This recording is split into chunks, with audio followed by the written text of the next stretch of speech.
Good afternoon, everybody. I'm Asaf Ramarowski, the Executive Director of ESMIA, and it's my pleasure again to welcome all of you this afternoon to our latest conversation, our latest webinar conversations. This afternoon, we have the privilege and opportunity to talk to our friend and colleague, Jessica Emami, who is the recently authored a book called Social Media Victimizations, Theories and Impact of Cyberpunishment. She's been a prolific researcher and scholar, teaches sociology at American University in DC, and talks about the use of extremism and terrorism in social media and how all of this plays into the impact on the digital media, as well as the socio-political narrative that we're seeing in general. She's been on the forefront, especially dealing with Iran. And she's written a great deal and been actively involved in the public discourse on all of these matters. You can see her full bio in the notice that we sent out. The format will be as always. Jessica will talk for about 25 to 30 minutes. Then we will go into Q&A. Q&A, please type in your questions via the chat, and we will do our best to get to all your questions this afternoon. And if we don't get to your questions, feel free to obviously email us after the webinar as well. So really, without further ado, Jessica, thank you for joining us, and the virtual floor is now yours. Great, thank you so much. I'm so glad to be here. ASMIA is one of my most beloved associations, and I always get so much out of everything you do. So let's talk about my book, which you've been gracious enough to let me talk about. So the gist of my book came out of the question of, why do people use social media to punish other people? Now, I came up with this question before the word cancel culture was a word, because I noticed I was very eager to get onto social media. It was the buzz. I'm talking like 10 years ago when it first started on Facebook. And I wondered, what is it about social media that's so compelling? Like, everyone wants to get on it. And then why are people so mean on social media sometimes? And the other question I asked was, why do people use social media as a tool to like get people fired or stalk them and all kinds of punishment? So in my book, I have case studies of anything from people screaming at each other to combinations of offline and online situations where people are punishing other people using the tool of social media. And of course, the worst case scenario is doxing and swatting. Doxing being if you publicize somebody's private information, like their home address, online, which people do. So that encourages people offline to go to their house and maybe hurt them or bother them. And swatting, which is calling a SWAT team on somebody in their home and saying, something's going on in there that's urgent and dangerous. Worst case scenarios also include people who have had enough of cancel culture. They've lost too many jobs, or they can't seem to hide in plain sight because the social media enables people to find one another, and they unfortunately take their own lives, or they get into conflicts where they take other people's lives. So there are these kinds of there are case studies of this in the book. So all of that to say that my main research question in the book was, how is it that people use social media to punish other people? And I struggle with this question a lot until I attended a seminar where I met a professor of communication at Wake Forest University, who's here today in our seminar, Professor Randall Rogan, who works on extremism. And he enlightened me to the theories of extremism and radicalization. And after I heard about that, when he talked to me in the context of terrorist networks on the ground in places in the Middle East, now they use social media as well, I brought it into the area of just social media and worked with those questions. But the theories that I needed were discovered by Dr. Rogan and given to me on a silver platter to decompose. And he was kind enough to write the foreword. So the first theory of radicalization is the quest for significance theory, that it is Dr. Aryeh Kruglansky's theory. He's at University of Maryland, and there are others who work with him. And they wrote a book called Three Pillars of Radicalization. Now, again, their book is not about social media, but they state that to become radicalized, which is what I think is happening to people online, you have a need, and I'll tell you what the need is in a second. You have a narrative, which social media is fantastic for that. And you have a network. Social media is a network. So when I read these three components, they fit perfectly into one question that I had, which is, why do we get on social media? So Dr. Kurglansky says we all have a quest for significance. We want to matter. We want to matter to those people that we care about, to networks that we care about. And we also want to matter in an existential sense. Like, if I die tomorrow, what will people think of me? What will be on my epitaph? But Dr. Rogan added more to that. And his idea was that we don't just want to matter, we want to be acknowledged. And acknowledgement is something that where you're looking for feedback from others. That is something that social media really does provide. You're getting likes on Twitter. That is feedback that just sends your dopamine through the roof and gets you all excited. Young people today, they are so dependent on what others on social media think of them, that if they're, you know, disrespected on social media, or if there's not a big enough response to their social media posts, they actually get depressed. So there is a big need to get acknowledged. So that was also the answer to a big question, like, why are we all on social media? Why did Facebook grow to 500 billion users within X number of years? Because we all have this need to be acknowledged and we all want to matter. So if there's a platform that can provide a billboard where you can tell your opinions and, you know, basically say whatever you want, and it just goes around the world, that's amazing. That's something that 20th century legacy media could not provide because it was given to a handful of small companies, big companies that vetted everything. So this is why people are on there. That answered my first question, which is, why is everyone on social media pontificating? It seemed to me. The second question I had, and this related to actually some of my own foibles on social media, was, why did I just argue with somebody I have no clue who this person is for 3 hours and left undone work that I'm supposed to be doing offline? Like, what just happened in my mind? I don't get that. That's where the second component, the second theory that Dr. Rogan explained to me comes into play, and that is a theory called terror management theory. So in terror management theory, which was really founded by Ernest Becker in his book Denial of Death, basically says that we as humans are one of the only species that have this very conscious knowledge that human beings die. So we're going to die. So everything that we do has a little element of that knowledge of death.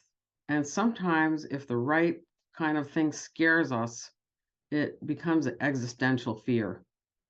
What happens on social media, I believe, is we're on there pontificating about these existential issues sometimes, and then we get these weirdos we don't know, because we don't know what the algorithms are like, who give us these like flip remarks or something that really, really goes against our values and basically gives us an existential feeling of threat. It doesn't seem that way, but this is a big answer to why people are so nasty sometimes and willing to go so far. Well, people are the reason why they're so nasty. Now, there's also an element where people will go very far. They will pursue you to the ends of the earth. And I think that this also has to do with the existential fear that people feel. So I answered my own question. I just argued with somebody I don't know for 3 hours because I feel threatened and I'm going to talk to them and cross post and reply until either they change their minds and see it my way or until I can punish them somehow. So there until they either go away or some kind of way it'll end where that existential fear is resolved for me. And I think that's why people try to punish other people. They are fighting about something existential and don't even realize it. So looking at these theories of how social media feeds the radicalization elements, the three N's, the uh, terror management, the existential fears. So is there anything native to social media itself that makes it different from real life? As in, let's say a network like Al Qaeda or ISIS or Proud Boys or something that's even on the way to radicalization, but maybe not completely dangerous, Antifa. So I think that there is. I think social media has properties that develop and incubate and make worse radicalization, and that we as a society are becoming radicalized. One way that I'm hypothesizing this, but have no idea yet how to, research it, is the last, I don't know, dozen mass shootings that have taken place they don't follow a profile of any particular group anymore. It's like all these different types of people are doing mass shootings. And one of the first things law enforcement does is their they go to their social media to see, what the motive was. And that tells me that the network of people who are becoming radicalized for whatever reason is growing on social media. Now, how is this happening? Well, if you look at Kruglansky's work about networks, what he says about networks are that networks often work not only with intimate networks like family or friends, but they also work where somebody has a point of view that they want acknowledged, and they're looking for an audience that will affirm that will make them feel okay again, that will acknowledge their worth and reduce their sense of mortality, their sense of existential fear. Where else do you find that but social media? That's where everyone goes, especially if they're on a millennial or a Gen Z, to find like-minded people who can affirm the narrative. And because the structure of social networks are networks, they're vast. They're not very deep, but they're vast.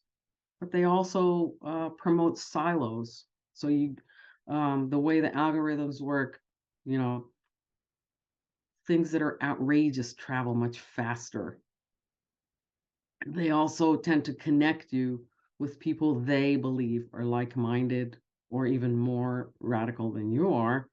And that is another issue. There are some studies of different networks that have shown this is how they work to get eyeballs because of how the money-making model is. It's based on eyeballs and advertising.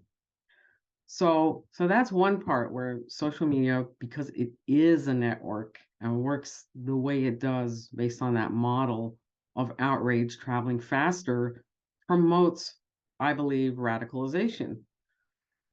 The other thing it does is social media is excellent at creating narratives. So we're all doing this now, including mainstream media. Mainstream media is actually now today even abdicating a little bit of its truth finding to building narratives and just running with it. And once you put a narrative on social media, it can just go viral. It can propagate until it seems the truth. So someone who is becoming radicalized can really find a lot of affirmation of a narrative that maybe gives them comfort, but is a terrible or terribly violent narrative. So my next step for this book, which was really mostly theoretical, is I believe that some of these answers can be proven, some of these hypotheses can be proven by surveys. So my next book that I'm thinking about is to implement a survey of maybe snowball samples online of people who like to use social media, and to find out if some of these theories of radicalization actually bear out in the statistics. But for now, it's been very good for me. And I think for a lot of the students that I talked to, and other professors who are now teaching this book, to know that social media is a tool that really requires a minimum amount of media education to use, just so you know, like, what's going on inside yourself, that it's a tool that can radicalize you. And by radicalize, I mean like more and more extreme views all of a sudden seem normal, you know? So that's where I am with this book right now. And I'm really getting a very good, pleasant experience about telling everyone about it. So with that, I'm going to conclude, and I'm going to take some questions from our audience.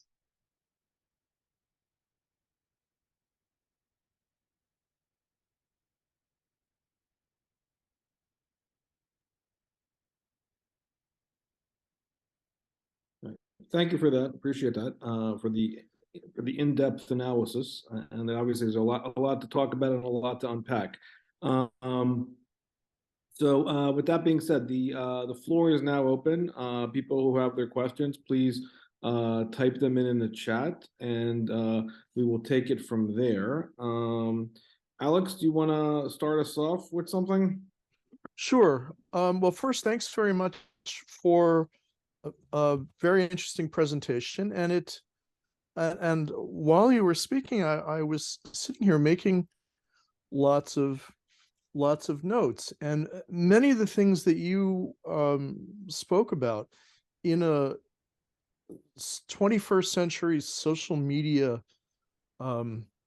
technology-driven context sort of sent me back to things like classical sociology and Emile Durkheim's notion of Emami, the breakdown of social mores and standards, and Alvin Toffler's book from about 1970, I think, called Future Shock, in which posited that the rate of technological change was making everybody nuts, in effect.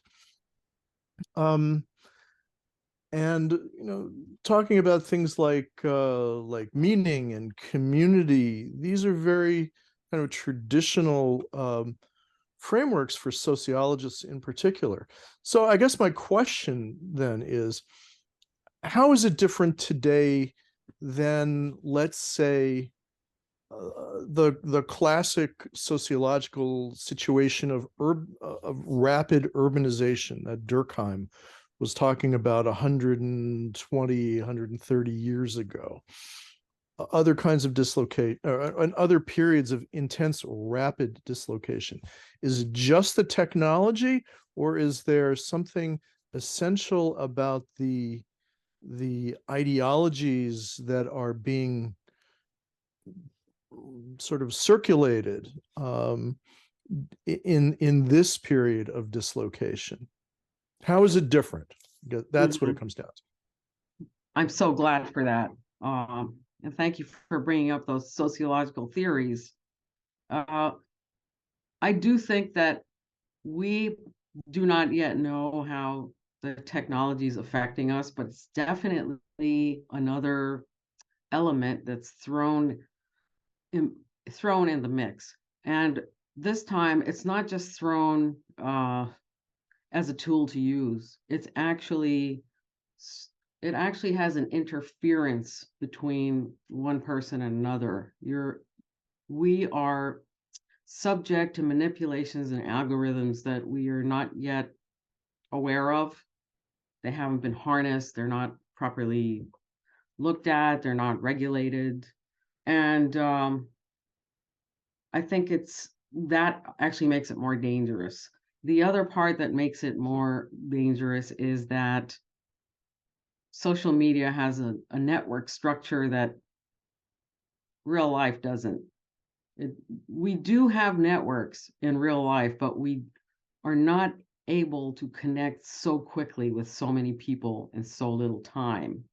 And that gives extremism an element of speed and changes our relationship to our primary groups, which are more hierarchical, like your relationship with your families and your friends. They're more hierarchical. One of the places to really look to is to how young people relate to one another.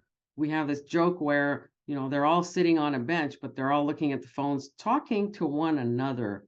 And it's interesting that they're more comfortable with that network mediating their relationships rather than them just talking to one another.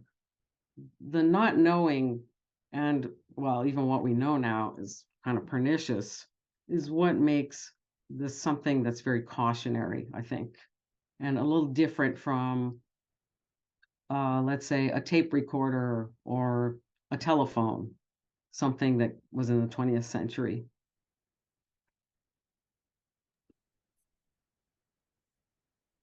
Okay. Thank you, Alex. So we have a question here from ESMIA officer, Professor Joe Skelly. And he asks, have you identified any instances of how social media has mitigated or restrained online radicalism or tendencies toward terrorism?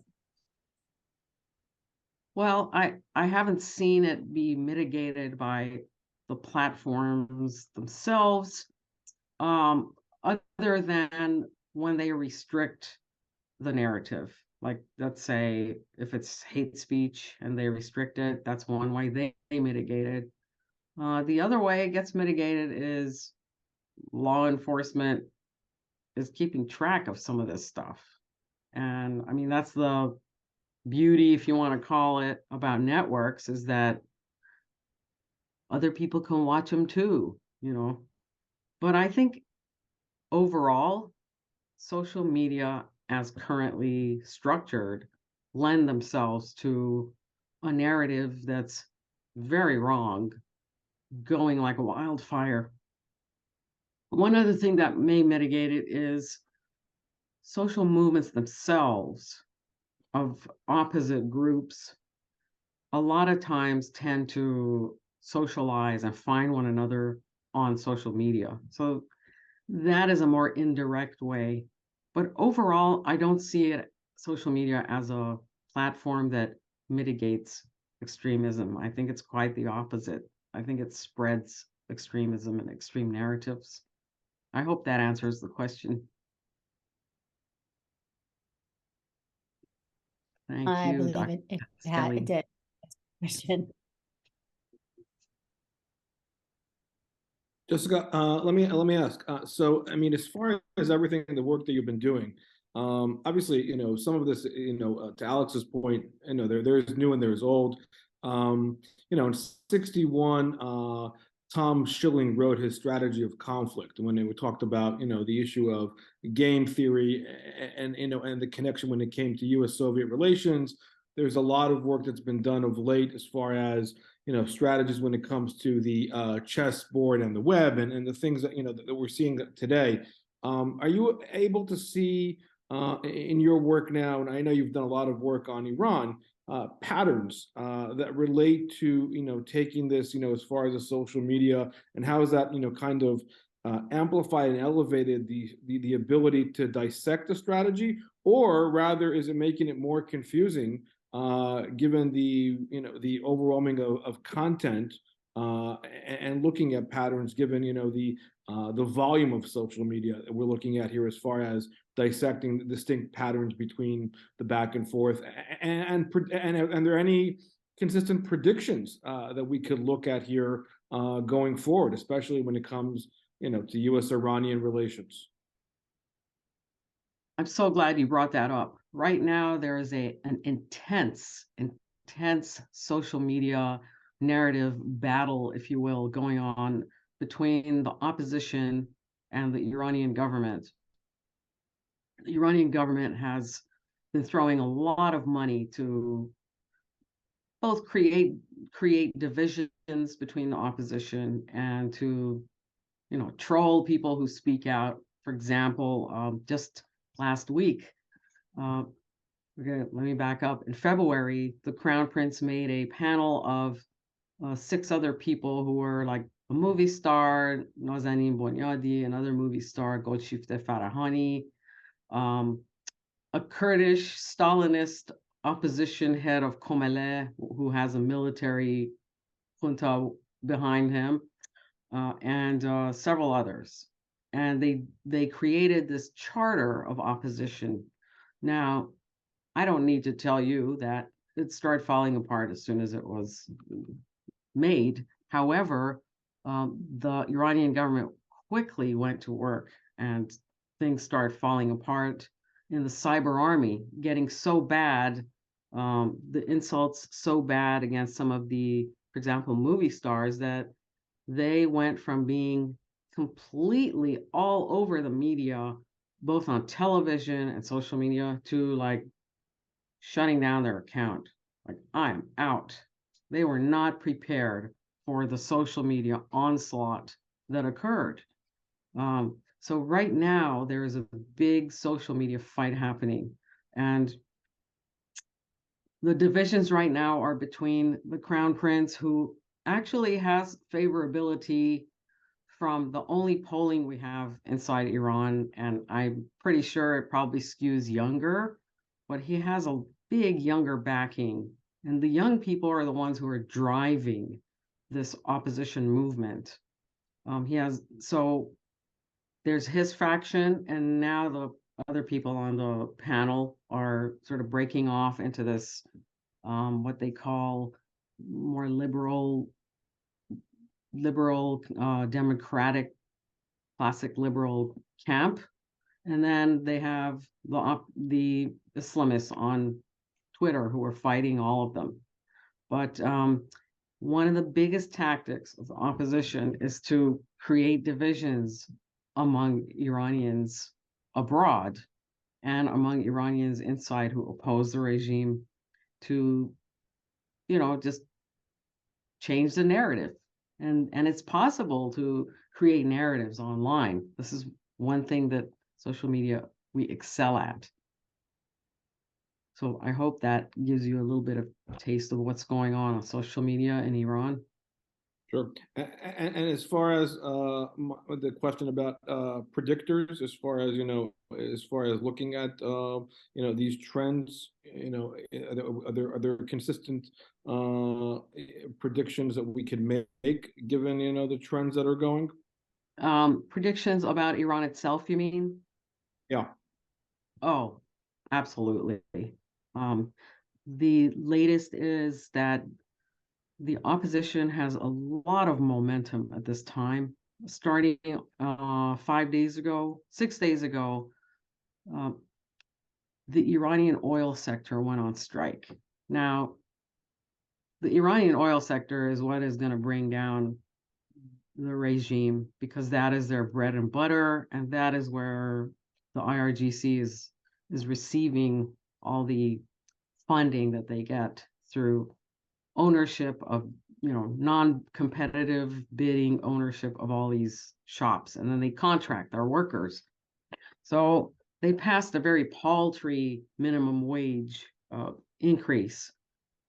I think it was like 24%, but right now inflation is running at 57% annually, and the real fell from 42,000 real per US dollar last year to 500,000 this year. So workers they're like, how am I going to live? So they began the strike in the petroleum sector, and also a lot of retirees. So they're actually talking to one another using social media, and they're holding the line. Today is day 6. And then in the meantime, all the opposition groups are appealing to Europe and London to list the IRGC as a terrorist entity. They're receiving a lot of resistance to that. And I'm sure there are political reasons that I'm not privy to that's related to doing business with the country of Iran, but they're very close to demanding that this happen because it's just become so outrageous. So right now, the opposition is in a very good position. And I don't know if you saw, but Crown Prince Pahlavi went to Israel last month. He went to Israel for Yom HaShoah, and it was an amazing trip because I think he fundamentally understands that peace between Israel and Iran is fundamental to balance global peace and peace in the Middle East. And he did all the right things. He said all the right things. He cited the 2,500-year history of Iran and the Jewish people, disabusing everyone of the notion that Israel has no relationship with the Middle East. And he also firmly denounced the regime's anti-Semitism and genocidal hatred of Israel. So those were two things that were like, they just really made a positive effect on me. I was like, this guy gets it. After that, he has been traveling throughout Europe and talking to parliamentarians to encourage them to both keep the Iranian regime accountable for all their atrocities as a mechanism to finally list the IRGC as a terrorist group, because that is where the power and the money is. So I think it's looking like there's a lot of momentum in this Mahsa revolution that began in September 2022. Right now, there's a lot of momentum. The culmination of the national strikes are going to be on May 1st, but I hope that they continue. And I hope that the global labor movement helps workers in Iran to maintain that strike. Great, thank you. Suzanne, I'll take the next question. Yes. Okay. So we have a question here about conflict studies perspective. Does social media create, quote, new narratives, end quote, or does it reinforce existing narratives, or both together? To what extent do these narratives create and reinforce, in turn, online networks? Great. That's a great question. And the answer is it does both. People get onto the networks often to find reinforcement of some, to find acknowledgement that they're worth something. A lot of times when somebody, okay, let me put it this way. When you are feeling downtrodden or somehow your significance has been compromised, that's when radicalization happens, because that's when people get angry and they feel like they have to find other people who feel likewise damaged and get into a network that wants to do something about this. So those kind of people who have found that kind of loss of significance, is what it's called, they go into these networks. But what happens on these networks, if you find someone who's talking resonates to you, you may learn additional sort of conspiracy theories from them. There are many people who are masquerading as influential, charismatic figures online. In fact, that was one of the chief ways Anwar al-Awlaki used to reach people. And he was the radical person who was killed with the drone, who was from Yemen, I believe.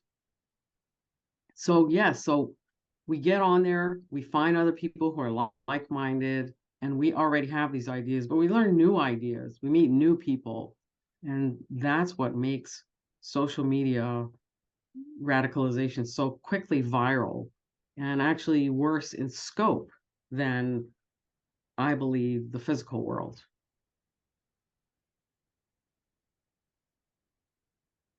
Okay, great. Thank you. Okay, we have a follow-up question from Professor Skelly, and he writes, speaking of Iran, can you reflect on the interface between the opposition's use of the social media universe, metaverse, to generate domestic and international support, and the regime's real-world strategies and tactics for repressing this movement? Mm-hmm.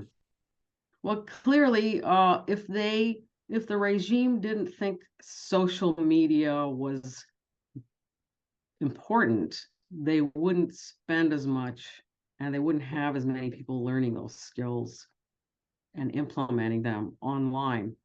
I think they're well aware that narrative wars now happen online. So is there an interface to the real world? One of the things that I'm finding a lot, I just did a report about all the different labor movements and leftist movements inside Iran who have actually issued their own charter. It's called the Charter of Charter of Minimum Demands, and it's signed by 20 organizations, some of which are very far left, but many of which are labor organizations. And this charter is taking momentum in the sort of the leftist schools of thought in European academia, as well as Middle Eastern studies places inside the United States, such as the Stanford Persian Studies program, Vancouver universities in Vancouver. They're having conferences of people who are like-minded and sort of parsing and interpreting and re-envisioning this charter of 20 minimum demands. What's interesting is the demand comes in addition to the confirmation that they also want regime change. So I don't know, or if it's really, are they making demands, or they're making a demand for regime change? So I have noticed that these 20 groups are very much in touch with each other online, because I look at what they each issue, and they're issuing one another's messages. Now that has immense implications for what's happening on the ground, because they are all there. They're all there in different arenas, and they can see one another. They can go visit people. In fact, some of the posts that they put are visits to families of jailed dissidents, which I think really boost morale, but also give us an opportunity to see who's personally in touch with who, and then compare that with the messages their organizations are putting out. So I think there is a great sort of convergence in the use of social media between these organizations and the way they meet online. Now, I do want to caution about one thing. There was a great book written by Zeynep Tufekci called Twitter and Tear Gas. And that book was a deep study of some Turkish events, which showed that social media is great at getting people to connect to one another, form a vast social movement, and mobilize. So what do I mean by mobilize? I mean like Tahrir Square, 1 o'clock next Saturday. That's a mobilization. What it doesn't do is it doesn't do offline organizing, offline capacity building, offline leadership, and offline hierarchical power relationships. So that's why you've seen the last few social movements here in the United States kind of peter out unless somebody comes to their rescue. For example, Wall Street, there was a Wall Street protest that went on for weeks where people were living in tents, and then it just kind of disappeared. But other movements that, like, for example, Black Lives Matter after George Floyd, they got together with some groups with the Democratic Party, and that's how they learned to capacity build, and that's why they're still here. So social media is not a substitute for power brokering or becoming an effective offline organization or government. And that is one of its shortcomings. But as far as making people radicalized and like becoming more extreme, it really does promote that sometimes. So I hope that answers some of what you were getting at, Dr. Skelly. Great, thank you for that. Alex, I know you had another question to follow up. Sure. I want to ask about how to cope with all this, and as is my wont, I'll preface it with a little bit of sort of historical something.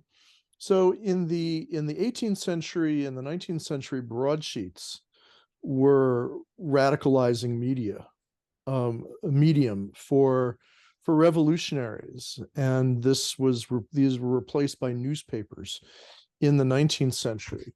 And regimes in France and in Russia made strenuous efforts to crack down on printing presses. And we can fast forward this through the 20th century with radios.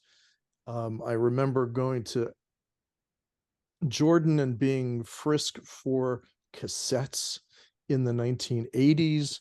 Yeah. And cassettes obviously played an enormous, titanic role in the Iranian Revolution. Yes.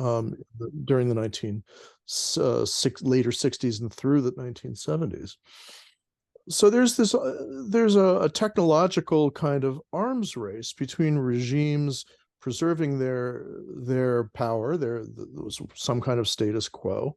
But let's bring it all the way up to the present, and let's talk about the Twitter files, which has revealed in the last 3 months concrete evidence of the U.S. government funding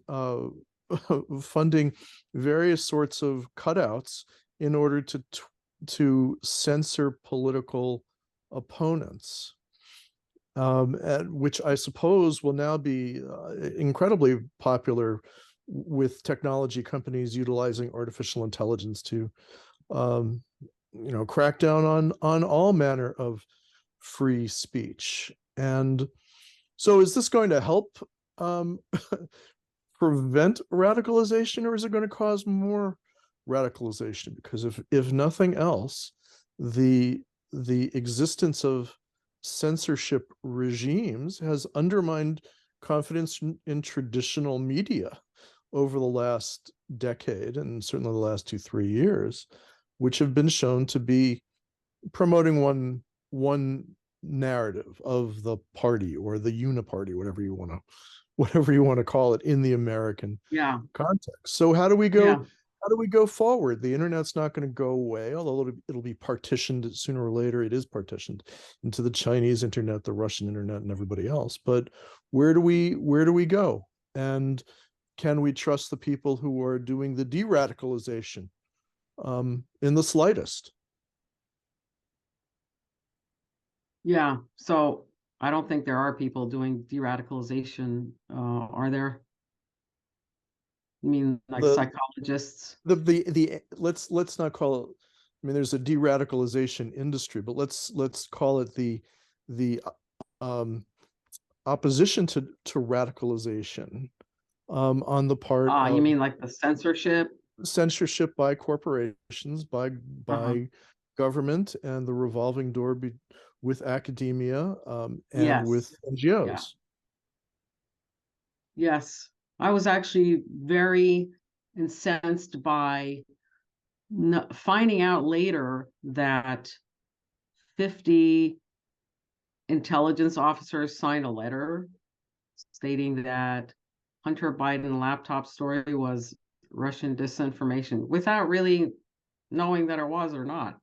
I find it shocking that they're staking their reputations on this letter that basically was, favoring one candidate over another. And I really fault the mainstream media for not taking a critical look, especially when it comes to government. We've come a long way from the Vietnam Wars when the government was like something you scrutinize, not something you feel comforted by, What is the answer? I wish I knew. I wish I had a crystal ball. I don't think censorship is the answer. And I take that all the way. I don't like what's going on in Florida with some of the censorship that Governor DeSantis is doing. But definitely there are problems. One of the biggest areas that I see where social media's narratives have run roughshod over the truth is the abdication of the mainstream media to whatever, the intelligence officers or the people, the officials are saying, and taking that to be the real story. Um, that really is very irritating. I think the mainstream media needs to find itself again. And social media has done a lot to destroy the infrastructure of mainstream media. I don't know what the answer is, but we need to help mainstream media find its glory days again. I hope that answers your question. Well, yes and no, to be fair. Mhm. I mean, mainstream media is corporate media, and these are just another form of corporations with their own narratives and their own prerogatives, and everybody has. But I think we might say, to paraphrase a great American, Mike Tyson, that everybody has their own narratives until they get punched in the face. And this is what has precisely happened with so-called mainstream media that has become subverted, co-opted, unified in a very real organizational, administrative sense with the state and with other organs of society, not least of all academia, where there is a narrative. Not least of all the NGO sector, which used to be used to regard itself as a separate sort of institution, which is very much a guardian of the narrative. And it's all the same narrative, because all the money for everybody is all the same money, and it's all the same people who circulate and rotate constantly through all these different institutions. So I'm not sure where change is supposed to come from, except possibly through the subversive capabilities of social media, which are now currently under the thumb of a censorship regime. And this is not to praise Elon Musk unduly, but we wouldn't know about these things had he not decided to plunk down $43 billion or whatever it was, which is more than I had on me at the time. Otherwise, I would have considered it. So it seems to me that we have a series of intensifying problems, but no no clear solution. And Yeah. in an institutional sense, no, there's no way out. Well, I think a good place to start is to realize that, first of all, there's only a handful of Silicon Valley men who are controlling all of this. And they have so much information that the government is privy to. The government doesn't really need to scrutinize us that much anymore. They just ask the private companies for the information if they want to know about one of us intimately, more than we know about ourselves. But a good place to start is to create more transparency about how these companies operate and to let the people know about that, to regulate them in a way that the people want. That's the way I see it. To break that black box created by the Facebook people and the owner of Facebook and the owner of Snapchat. There are very few people who are controlling these platforms, and it's unfortunate that we have to wait for an Elon Musk to give us a little glimpse as to all the strange happenings behind the scenes that we think are going on, and then it gets confirmed. I don't think subversive actions is going to do anything because we're really not the ones in charge. We just think we are. Maybe I'm being too pessimistic. It's all good.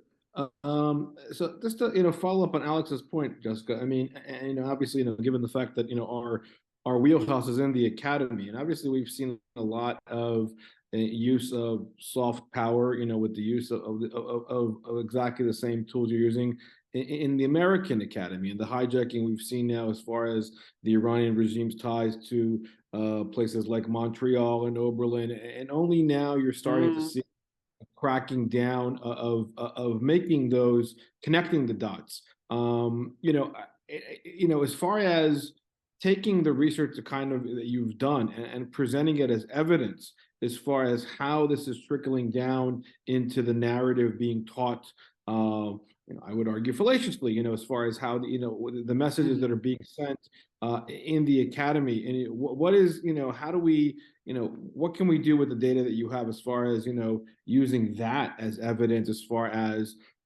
safeguarding, where we are now and protecting, given the political toxicity that you're seeing in that we've seen in some Iranian centers in the United States. You've mentioned, some of them in your talk, and as far as controlling the money and the content that you're seeing play out here. I think we need to expose as much as we can the amount of influence that the regime is putting out into the Twitter sphere, the Facebook sphere. Instagram is a big one for Iranians. I'm not sure what you mean, like about the data being revealing something. As far as evidence that we can provide to institutions, as far as what are considered to be red lines, as far as evidence is being presented to institutions, as far as that there is a line between terrorism and there's a line between scholarship and what the kind of making sure that the kind of the information that is being presented is actually scholarly versus the polemist narrative that is being sold or being taught by these influencers, for lack of a better term, who are coming into universities teaching based on that, and that's the image that you're getting, and so nobody's getting the Pahlavi image of being in Israel, but they're getting the clerical image of what Iran is about. I mean, how do where are the lines there? Right. I understand. Yeah.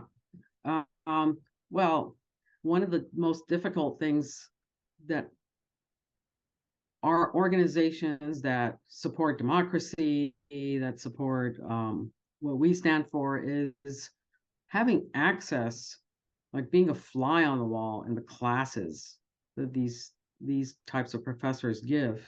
And it's very difficult because of tenure rights, freedom of expression rights, for us to really know what they're teaching. That's why I've joined Academic Engagement Network and ASMIA, so we can all always be in communication with what's going on. Also, I have found my students are a great source of, they come to me and they'll say, you'll never know what I learned, what I heard from a professor in the last class, you know. Um, it's a real challenge. I also like one of the studies that came out by Dr. Charles Asher Small, who followed the money in the Middle East institutions. But I don't think there are any clear-cut answers about what we can do, except to just keep at it, keep doing it, keep an eye on those professors. I mean, we think we know who they are. So it's incumbent upon professors who oppose that kind of sort of hateful teachings to keep an eye on that, and to tell students that, to be a beacon to students that we support this. If you're having problems, you can come to me,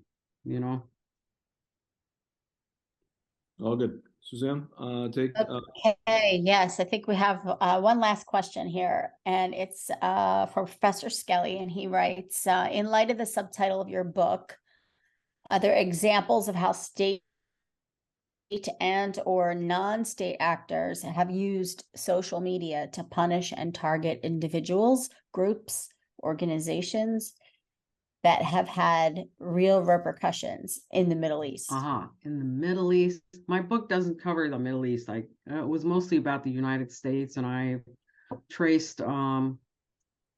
mostly traced, for example, one neo-Nazi group who made the life of this Jewish realtor miserable. But my first book does not really go into the Middle East area.